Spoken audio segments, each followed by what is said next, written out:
This video is part of what is potentially the largest collaboration ever on YouTube. Along with my friends Mr. Beast, Mark Rober, Destin from Smarter Every Day, and many, many others, we're trying to get 20 million trees planted before the end of this year. And each tree costs $1. So essentially we're trying to raise $20 million. If you want to help us get to that target, well then go to teamtrees.org and donate. Now, most of the YouTubers are making original videos for this collaboration, but since I'm obviously currently traveling in Sydney, I don't have time for that, so I am reposting one of my favorite videos of all time, which is about trees and how they bend the laws of physics and do things that engineers and scientists can't yet replicate. So if you haven't seen that, please check it out. Sometimes the simplest questions have the most amazing answers. Like, how can trees be so tall?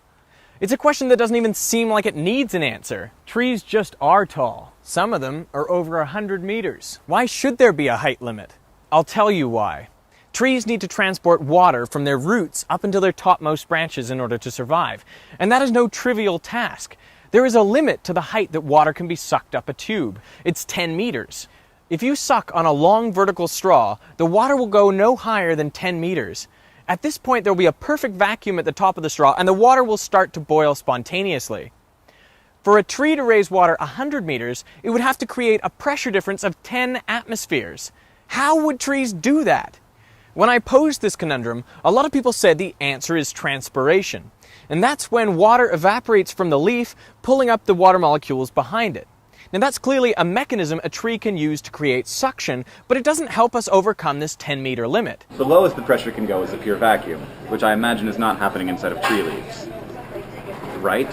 Right, Hank. So you might suspect that a tree does not contain continuous straw-like tubes. The tree effectively has valves in it, so you don't have a column of water. This big tube, which you're saying needs to be filled with water, is actually made up of cells.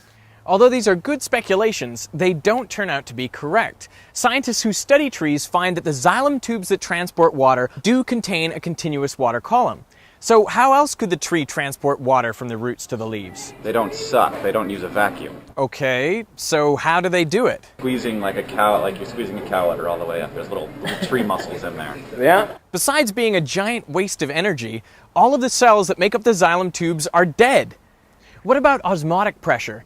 If there is more solute in the roots than in the surrounding soil, water would be pushed up the tree.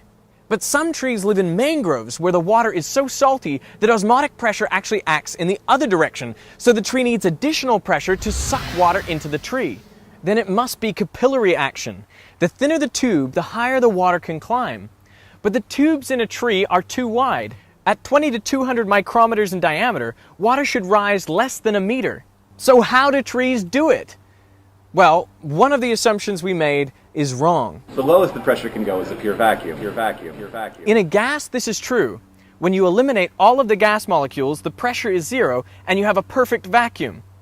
But in a liquid, you can go lower than zero pressure, and actually get negative pressures. In a solid, we would think of this as tension. This means that the molecules are pulling on each other and their surroundings. As the water evaporates from the pores of the cell wall, they create immense negative pressures of minus 15 atmospheres in an average tree. Think about the air-water interface at the pore. There is 1 atmosphere of pressure pushing in and negative 15 atmospheres of suction on the other side. So why doesn't the meniscus break? Because the pores are tiny, only 2 to 5 nanometers in diameter. At this scale, water's high surface tension ensures the air-water boundary can withstand huge pressures without caving. As you move down the tree, the pressure increases up to atmospheric at the roots. So you can have a large pressure difference between the top and the bottom of the tree because the pressure at the top is so negative. But hang on, if the pressure at the top is negative 15 atmospheres, shouldn't the water be boiling? Yes, it should. But changing phase from liquid to gas requires activation energy, and that can come in the form of a nucleation site, like a tiny air bubble. That's why it's so important that the xylem tubes contain no air bubbles, and they can do this because unlike a straw, they've been water-filled from the start.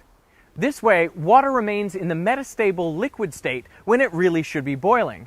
It's just like supercooled water remains liquid even though it should be ice. So you could say that the water in a tree is supersucked because it remains liquid at such negative pressures. And why are trees moving all this water up the tree? I want you to make a guess. Say it out loud. For photosynthesis? Actually, no. Less than 1% of the water is used in photosynthetic reactions. Any other ideas? Okay, what about growth? Well, 5% of the water is used to make new cells. Well, so what happens to the other 95% of the water? It just evaporates. For each molecule of carbon dioxide the tree takes in, it loses hundreds of molecules of water. Whoa. Can you believe how amazing this is? Trees create huge negative pressures of tens of atmospheres by evaporating water through nanoscale pores, sucking water up 100 meters in a state where it should be boiling but can't because the perfect xylem tubes contain no air bubbles, just so that most of it can evaporate in the process of absorbing a couple molecules of carbon dioxide. I will never look at trees the same way again.